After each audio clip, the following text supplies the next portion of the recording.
Hello, everybody. This is Michael DeJoy in the Dash Trader Newsroom. This is an update on the wall of worry and the summer AI rally, company boycotts, and ongoing inflation concerns. We've been talking about this one for just about 2.5 years. My name is Michael DeJoy. I'm the Director of Educational Services here at Dash Trader. I'm a licensed professional, and I'm joined by my co-host, Jill Molandrino, Global Markets reporter from NASDAQ. Jill, how are you? Doing well. Thanks so much for having me.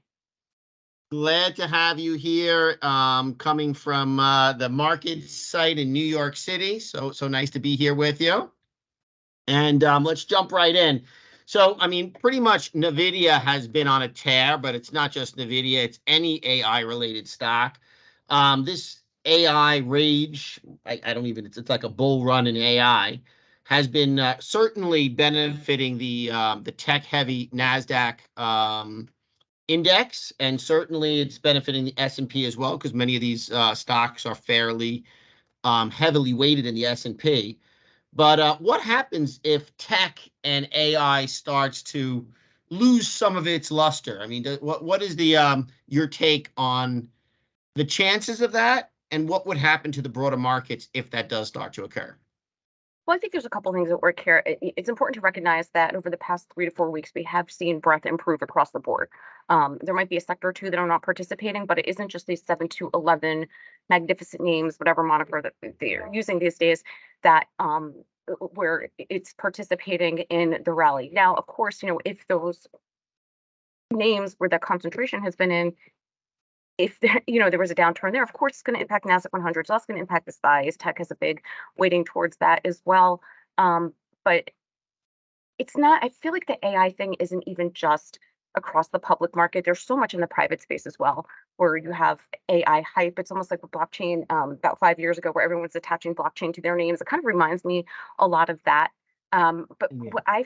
I know the phrase. What I feel is different this time around is eh, you know, as data and digitization of businesses has to be part of the strategy, you're going to see technologies like AI, if they haven't been already, being leveraged in business strategies. So it feels a little bit different than some of the hype that we've seen in other cycles, as an example. So I think while it is here to stay, there will be winners and losers in the public and private space. But again, the concentration risk is real. I think the one thing that is good is, again, we're seeing that participation broaden out for sure. Yeah, so I mean, 3 weeks ago or 4 weeks ago when we spoke about this, we had the same topic come up: AI. Is it hype? And the market has increased its breadth, meaning that some other stocks are participating. It's not just an AI rally, right? I mean, there is a little bit more market breadth, and if that continues, that's great. The problem is that I'm always a little bit suspicious of summer rallies. Although the sell in May and go away principle has not worked, pretty much that trend seems to have kind of dissipated since the pandemic. We've pretty much had a rally in 2020. We had a rally in 2021. The only year we didn't have a rally was last year, which was kind of like a flatness and then a continued sell off after the summer, which was obviously the one down year. So, the good thing is that it does look like the market has, like, as you said, gained a little bit of breath lately, in the last couple of weeks. Now, that brings me to another but very varied topic. So we know that boycotts rarely work, but it certainly seems like Target, Anheuser-Busch, which really got beaten up bad. And then, of course, Deutsche Bank just upgraded Anheuser-Busch, saying that the kind of Bud Light scandal or Bud Light boycott is kind of passed or faded away. And then it seems that people are starting to vote with their wallets. And I tried to coin a phrase for it: activist consumerism. Is this going to be a one-off, or are we going to see a trend of activist consumers? Because we've now seen it 3 instances. We have Disney, we have the Bud Light Anheuser-Busch, and then we saw it with Target. What are your thoughts? This is a tough one here, Mike. I think everyone is looking for a reason to be polarized, to make something a partisan issue. It feels as if society is looking for a reason to be angry and mad. So it's Hmm. really difficult to strike this balance because you want to be seen from a corporate perspective as expressing your values of inclusion and being progressive, and then you have to balance that out with understanding your customer base. And it's interesting, and I would even equalize this to politics. It's a very small but very vocal part of customer bases that are making the most noise, right? Hmm. You have social media that is fueling the outrage. It's easier to get the message out there. Perhaps with the absence of social media, if this would have happened 20 years ago, that message would not have spread as quick. It's almost like, the runs on the bank that we saw with SVB, and some of the others where it happened so fast because of the digitization of banking and finance fueled by social media. So um, it's really difficult for marketing and management teams to be able to balance that on a personal level. I couldn't care less what one does okay I and what one mean, doesn't do. I just don't have the energy or the inclination to even have to think about these things. I think it's ridiculous from a personal perspective. But yeah. again, public companies, they're there to serve their clients and their investors. And it's a really um, challenging balance that they Hmm. face with corporate inclusion efforts, and then um, internally and then externally how they're positioning the company, and understanding your target market. Starbucks is another one, that is having some issues with that. But I just feel like at this moment in time, with society in general, everyone is looking for a reason to be angry and to be mad. And it's, again, a fraction of a few that tend to be very vocal about this. It's a self-fulfilling prophecy like we see in the markets. They just keep, fulfilling, looking for reasons to be upset about something. And certainly I think it's also what's interesting is from a corporate perspective, it's very different to cater to a New York crowd as you would cater to a, I don't know, West Virginia crowd or Virginia crowd or Florida crowd for that matter, because Florida is becoming one of these states that's been kind of in the news a lot, especially with the whole Disney scandal. And what I just realized in my own, like, I didn't even catch on to the whole Target thing because maybe I'm just slow and not into the Target thing. But I do know that it's barbecue season, and I did personally hear tons of people like, I don't want Bud Light. That's like, I'll take any beer, but I don't want Bud Light. And that's one thing I have been hearing. And I guess, the advent of social media has been that, these things spread very, very fast. Mike, And it's what I think it summertime. is? And that's Go I'm ahead. sorry. You know what I think it is too. And this is very reminiscent in my mind anyway. With the whole taking of anything in football, I think consumers don't expect companies or sports, which are an outlet for them, to have an opinion on politics or social issues because they want to enjoy Mhm. something without having That issues like that I infiltrate, think like the that's a good point. for whatever reason. It's They think escapism, these things right? are sacred. They for them it's sacred, or it's nonpartisan. And then when they come out in a partisan way, they kind of feel like you're violating my space with something that shouldn't have been partisan or picking a side. Right. Like I think of sports, I think of my consumer spend as escapism. Again, from a social perspective, do you, right? Just don't have the energy to, Hmm. who cares? But I do think it's the news is polarizing. Work is hard, raising a family is hard. Like the outlets that you go to for your discretionary time, I think that is why it's getting the backlash that it does, because some things people just want apolitical. Hmm. That's my insight into. I don't know if that's actually the case, but I think that's why you are seeing that kind of I think backlash. that's as good of a theory as any, right? I mean, it makes sense to me anyway. I mean, it seems to make sense in at least some of the very nominal experiences and interactions I've had. Um, but here, what I did is I brought up a chart of Disney, And I mean, this is a weekly chart of Disney, and I mean, I do know that like this kind of controversy has been going longest in with Disney. Now, obviously, there are market forces, issues with Disney Plus losing, not doing as well as you thought. So it's certainly not reflective of everything that's going on in the stock. But I mean, since all this drama with Disney has been going on, and this kind of consumer activism and this kind of ongoing battle between the state of Florida and Disney, I mean, the stock is down from 114 to basically $88 and looking like it's going lower. So I mean, it is, and certainly the charts, which I'm going to look at in a little bit for Anheuser-Busch and for Target. I mean, these are some dramatic declines. I mean, that were really from consumer activism. At least that they were, Right. it is what it is. So But it's Mike, definitely a significant factor.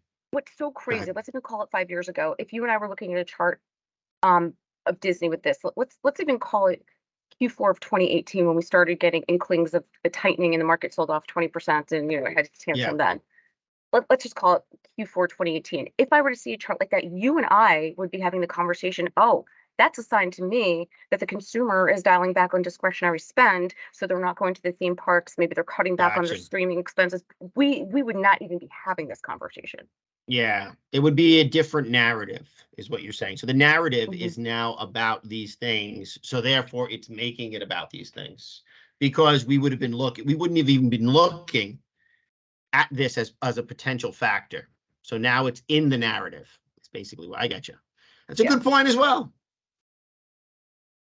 Let's jump to the narrative that has been going on for God's sakes the longest, which is the inflation narrative, which I have to say, you and I have been talking about this for 2.5 years. Okay. We started talking about it 2.5 years ago. We both said that inflation is certainly, or is most likely, I said certainly for sure, is not transitory.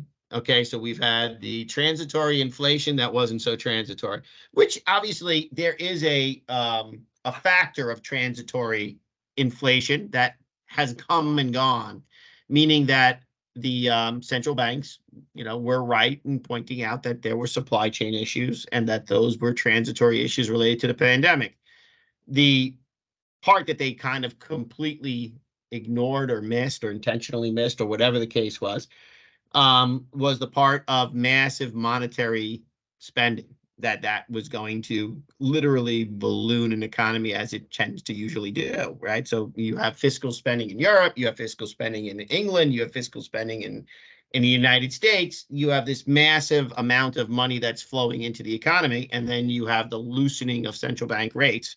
So you have monetary and fiscal policy just flooding the economy with money. So you create inflation. And what we saw, I guess it was earlier today, was the Bank of England raised 50 basis points. This is the 13th rate hike in a row. I think England is in a particularly tough spot. Powell also came out and said that, that all of the Fed governors agreed that there will probably be more rate hikes this year. That was, one of the sound bites that I read from Powell. And didn't really say more than that. But needless to say, what are your thoughts on what went on in England? Why is England's case specifically so dicey? Certainly, we know what happened in Brexit in 2000. I guess it was 2016. But what are your thoughts on what the Fed's move will be? Even though they've been pretty consistent saying they're going to raise rates, they did pause this time. What do you think is going on here with inflation and interest rates? Right. Well, I thought it was really interesting this morning. The Bank of England governor, I guess the counterpart to Jerome Powell, he had said that employees should stop demanding higher wages and that will help bring down inflation. I've read that and I had to reread that. As you and I have discussed for the past 2.5 years, clearly wages aren't transitory. But for the BOV governor to come out and say employees should stop demanding higher wages, well, do you know what expensive Sounds it like is to Elon buy Musk. food? But the whole thing is, I mean, so if we get inflation under control, do you really think packaged good companies are going to dial their prices back unless there's competition between the companies? No. So, Just but I can't. mean, if you need a livable wage, so to blame it on the average worker, I'm not sure who thought That is those optics insane. would look well. I actually had to Google it and see if other news outlets are reporting it because I didn't think it was true when I first read the headline. Um, but for a consumer that is strapped, dealing with inflation, and prices aren't going to correct themselves because companies know that consumers will pay if they have to. The Mhm. fact that that came out just blew my mind. And again, Powell, they've been clear telegraphing the strategy. Um, I don't know, how why the market sometimes interpret it differently. Maybe, companies have learned to operate in this environment. And, again, it's a forward-looking mechanism. And I think, it makes me wonder, well, if we didn't have this AI hype, what would performance look like? But, earnings have been quite good. So I don't think they're going to change course. And you and I have been saying they're not going to revert course that quickly and risk happen, in 70s and 80s. Yeah, so my only criticism of the Fed is that sometimes Powell, I mean, Fed talk is incredibly cryptic. Listening to Fed talk for 25 years, 24 years, however long that we've been listening to Fed talk. But Powell does not come off as particularly convincing or direct in his messaging. I mean, like the last meeting that we had, he said, "Yeah, we're going to raise rates later this year, and 2024, 2025, maybe we'll cut them if inflation comes down." So, like, it was kind of like, it's almost like Fed.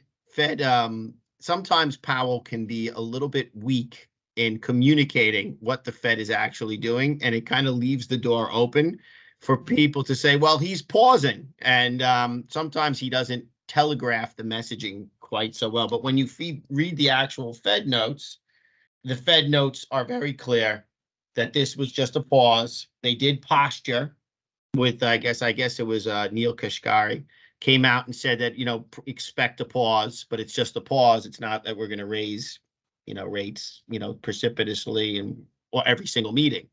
But Right. again, I think that market participants don't always interpret it correctly. Right. I Well, mean, because they participants are going to want what participants want. But I will say, in defense of Powell, there is no blueprint for managing an economy through a pandemic. Number one, there is no blueprint for managing it and getting out of a pandemic.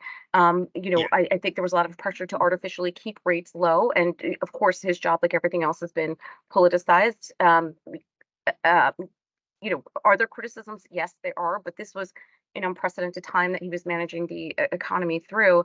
And then, he testified on the Hill this week. The canned yeah. questions that the legislators ask him, it just blows your mind. I can't imagine having to sit through something like that and have the patience. My eyes would be rolling in the back of my head. So it's I hard tell you, to. like that the one thing that does stand out to me when he goes and speaks on Capitol Hill is how incredibly not informed our legislators are in how banking and finance works. Like they just don't get it. Like, and if that's a legislator, that doesn't really give you a lot of hope for the actual individual self-directed investor. This is very foreign. The system, how it works, is very foreign to most people. How monetary supply is controlled and how things ebb and flow. So I think he could do a little bit of a more direct and better job at some of his conference calls, or the press conferences after the meeting. But the minutes are pretty consistently messaged that there is going to be continued rate hikes, and I would expect them through 2024. But this week, I think what was interesting is that the ultimate rate that inflation goes to has been indicated higher. That their original numbers that they had said that they were going to get to 5.5%, 6%, that they said maybe we have to go higher. And that was the one thing that was kind of a new soundbite. And I think that had something to do with what's going on in England personally. Because obviously, if England has a refreshed of continuation of inflation, there's a good chance that pattern might continue. There might be a pause that refreshes for inflation in the United States, and that's all speculative. So, Mhm. Well, Jill, thank you so much as You're always for welcome. being here. I think you made some great insights and you left Thank me with you. something to think about going into the weekend. All right. Well, I'll see you in a couple All weeks. We'll see right. if it changes between All now and right. then. See you in a few weeks, See Jill. ya. Bye-bye Take now. care, Ciao. everyone. And let's talk about our live DAS training at the NASDAQ market site where Jill just joined us from. It is the closing bell ceremony. Train on site with a DAS expert. That's me. Monday, July 17th. We will be going through all kinds of DAS training for scalping, gap trading, intraday trading, swing trading, options trading, and more. We will be doing a lunch break that I will take everybody out for lunch. We'll be going through setting up hotkeys using the script editor, the configuring the trade signals, closing bell ceremony, and then obviously the cocktail hour hosted by me. So I'll take everybody out and just kind of take a walk around and grab a drink somewhere there in the crossroads of the world, Times Square. And from there, I would say that you should, if you haven't already done so, stay up to date with all things DAS by signing up to our monthly newsletter and email. Simply fill out the form at the bottom of our website at www.dastrader.com. Subscribe to our YouTube channel, Dash Trader TV, for newsroom reminders. Social media, LinkedIn, Twitter, Facebook, and Instagram. Stay up to date with all things DAS. Thank you so much for joining us yet again for another DAS Newsroom, and hope to see you at the training on July 17th. Trade well, everybody, and have a wonderful weekend.